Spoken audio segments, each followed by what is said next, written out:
Okay, here are the list of tools I use to replace the sway bar link on a 2007 Toyota Camry, an 18mm ratchet wrench, and a that I had to grab a specialty lug nut key. It's a 6-point spline to remove the tire from the knuckle.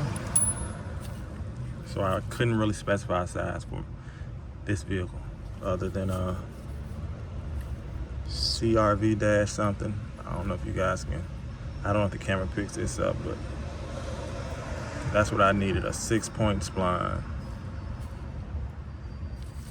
All right, and I didn't get to show you guys me taking the old sway bar link off because it was so badly rusted out that I had to use my grip pliers on the back while turning it with an 18mm socket on the front.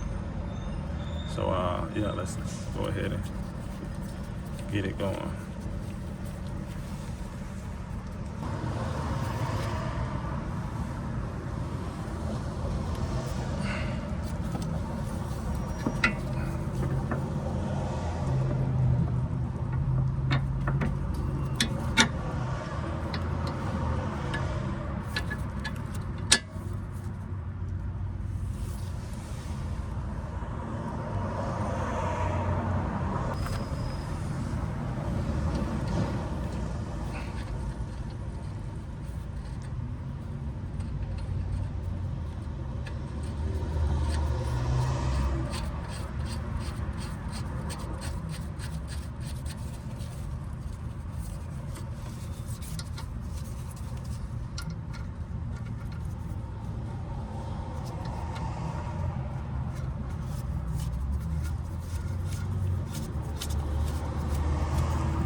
Okay, and that's how you